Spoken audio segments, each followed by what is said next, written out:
The Stitchwrath, based on the Fazbear Fright series by Scott Cawthon, by Tobias Coates. Episode 1, Into the Pit of Supposable Answers. You ever heard of those stories we make up? Most of the stories we made are fiction, so I'm not surprised if you know. Fictional stories stand by our side to give us entertainment, but it can cost us consequences sometimes. And I'm not specifically talking about using a lot of time or copyright.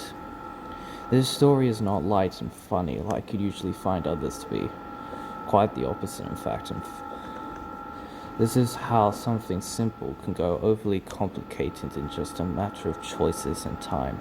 How a man's life turned to something from a loss to a thing that holds many questions, that doesn't give up the answers easily. That's why I'm here. Wayne Johnson. We interrupt this podcast with some news about how we plan to help with these problems humankind is facing. We recommend using the Smokinator for only $193.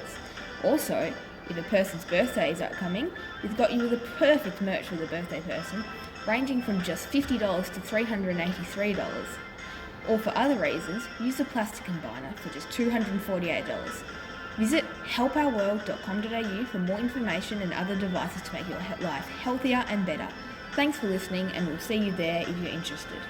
You care about us, so we'll care about you. Let me tell you about myself. I was living a normal life, being a nice husband with a wife and kids. Jill. Such a nice woman. Michael and Jessica were happy as well. When suddenly it just happened. The divorce. It happened so fast that it felt like something I just couldn't comprehend. And then I just left. Just like that. Following my divorce, I felt the urge to do something worthwhile. I used to work for the police department back then, fighting crime and helping people and other things. But when she divorced, it just felt different. The police force didn't feel the same anymore after that. Police violence protesting happened after the divorce too, so I'm pretty glad that I left the job. Otherwise, I feel like I wouldn't be here to tell this. Anyway, after that, I became a private investigator and started working on cases. The most recent I've been working on for weeks now is some kind of person or entity we've called the Stitchwrath. And that pretty much leads up to where we are now, if anything else. My boss Greg came into the room. "We've got more on this," he said. He gave me a letter. "What's inside?" I asked. I think you'll find it to be quite luring." Fred was working at his table with a big fabric frame with pins pinned into pictures describing this Stitchwrath creature. The Stitchwrath was once a mythical legend, but proved wrong a few weeks ago when people started seeing someone going through trash bins and empty gaps between buildings, mainly parts of metal and junk along with plastic body parts. It's also been seen more in garbage dumps from time to time. I opened the letter. Photos of this entity were inside. One of them was of it picking up a plastic mannequin body, another with a closer look of its face, although it wasn't really a face, but more like a red mask of some kind. At least the bottom part of it, as the upper part was blacked out by darkness. Its eyes shone what looked to be bright light blue or some kind of cyan color, with the pupils being filled with an unnerving black. There also seemed to be red around its mouth, filled with what looked like sharp metallic teeth. Was that red color blood? It seemed unlikely since it hasn't been seen to be a murderer, although the last photo was interesting. It showed 5 bodies of what seemed to be 3 males and 2 females. The bodies looked like they were rotting away with each other. I wouldn't even want to know what it would have smelled like.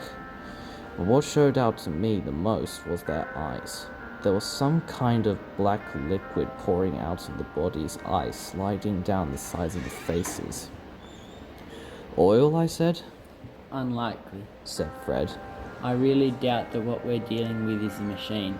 The fact that the black doesn't mean it's used for a vehicle. Do you think it's blood? Unlikely as well. Blood doesn't make a smell, unlike on metal. Obviously the victims weren't metal. Now were they? No, I said. Suddenly, we heard the door open. We heard the door being knocked on. Greg went to check on it. It was the security guard for the building, holding a box. Looking at the size, it seemed to hold something small inside. He placed it down on his table and opened it. While I and Fred were waiting to hear what Greg was going to say, I looked out to the view to see the city. It seemed quiet, not much to do. Maybe go to a pub, get a beer or two. Just another one of those days, you know. Well, I think we've got more from what I gave you.